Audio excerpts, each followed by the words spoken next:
पश्चिम बंगाल विधानसभा चुनाव 2026 में भारतीय जनता पार्टी की ऐतिहासिक जीत के बाद राज्य में राजनीतिक भूचाल आ चुका है और विपक्षी तृणमूल कांग्रेस समेत अन्य विपक्षी दलों का गुस्सा अब खुलकर सामने आ रहा है। बता दें कि तमाम विपक्षी पार्टियां बीजेपी पर वोट चोरी का आरोप लगा रही हैं। हाल ही में राहुल गांधी ने एक्स पर ट्वीट करते हुए वोट चोरी का आरोप लगाया। उन्होंने पोस्ट में लिखा, वोट चोरी से कभी सीटें चुराई जाती है, कभी पूरी सरकार। लोकसभा के 240 बीजेपी सांसदों में से मोटे तौर पर हर छठा सांसद वोट चोरी से जीता है। पहचानना मुश्किल नहीं, क्या उन्हें बीजेपी की भाषा में घुसपैठिए कहें? और हरियाणा, वहाँ तो पूरी सरकार ही घुसपैठिया है, जो संस्थाएं अपनी जेब में रखते हैं, जो मतदाता सूचियों और चुनावी प्रक्रिया को तोड़ मरोड़ देते हैं, वो खुद रिमोट कंट्रोल है। उन्हें असली डर सच्चाई का है, क्योंकि निष्पक्ष चुनाव हो जाए तो आज ये 140 के पास भी नहीं जीत सकते।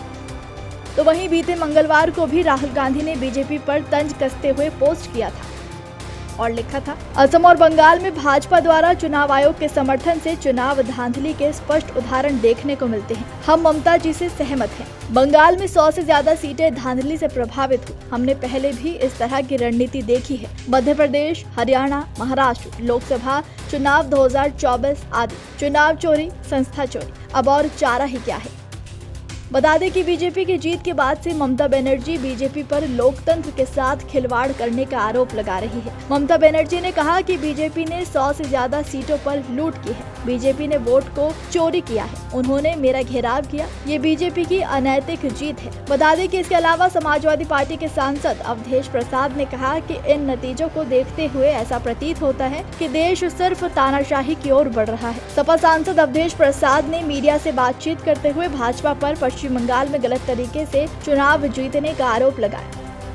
कांग्रेस सांसद अखिलेश प्रसाद सिंह ने भी चुनाव परिणामों पर आश्चर्य जताया। उन्होंने कहा कि जमीनी स्तर पर माहौल ममता बनर्जी के पक्ष में दिखाई दे रहा था, लेकिन भवानीपुर जैसी सीट से उनकी हार ने लोगों के मन में संदेह पैदा किया है। हालांकि उन्होंने ये भी कहा कि लोकतांत्रिक व्यवस्था में जनता के जनादेश को स्वीकार करना और उसका सम्मान करना आवश्यक है। कांग्रेस प्रवक्ता सुरेंद्र राजपूत ने कहा कि देश में लोकतंत्र और जनता की शक्ति की जीत हुई है, लेकिन भारतीय जनता पार्टी और चुनाव आयोग की भूमिका पर सवाल उठते हैं। उन्होंने आरोप लगाया कि पश्चिम बंगाल और असम में चुनाव के दौरान धर्म और प्रशासनिक तंत्र का इस्तेमाल किया गया, जिससे लोकतंत्र की निष्पक्षता प्रभावित हुई है। तो वहीं इन सभी आरोपों पर चुप्पी तोड़ते हुए खड़गपुर से विजयी उम्मीदवार दिलीप घोष ने कहा कि भाजपा को मिले भारी बहुमत से ये साफ है कि लोगों को पार्टी से बड़ी उम्मीदें हैं। विपक्ष केवल आरोप लगाता है, हम काम करते हैं। उन्होंने पश्चिम बंगाल की मुख्यमंत्री ममता बनर्जी पर निशाना साधते हुए कहा कि जनता ने उन्हें 15 सालों तक मौका दिया,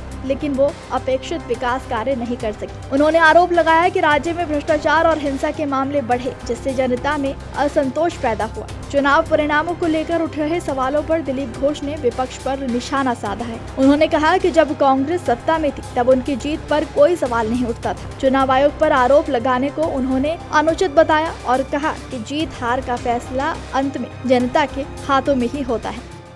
बंगाल का परिणाम जो आ रहा है वो निश्चित रूप से अप्रत्याशित है और वहाँ जमीन पर टीएमसी पार्टी मजबूत दिखती थी और उसका पिछड़ना ये साफ संकेत है कि इलेक्शन कमीशन से मिलके रिगिंग हो रही है। कांग्रेस पार्टी को और अच्छा हम लोग उम्मीद कर रहे थे, लेकिन उसकी अपेक्षा के अनुरूप परिणाम नहीं आया।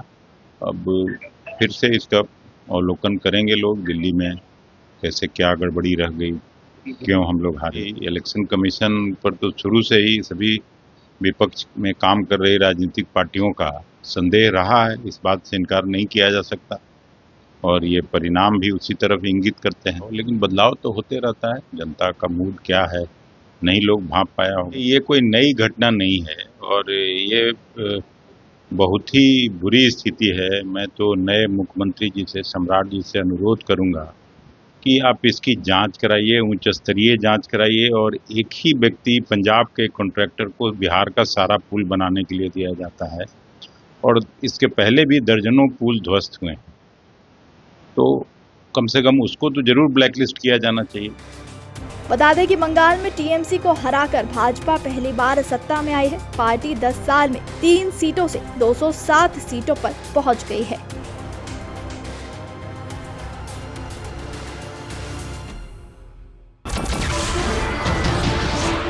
नमस्कार, मैं हूं मानक गुप्ता। अगर आपको हमारा ये वीडियो पसंद आया हो तो इसे लाइक और शेयर जरूर करें और हाँ, हमें सब्सक्राइब और फॉलो करना ना भूलें ताकि आप देश और दुनिया की कोई खबर मिस ना करें। तो जुड़े रहिए हमारे साथ और देखते रहिए न्यूज़ 24।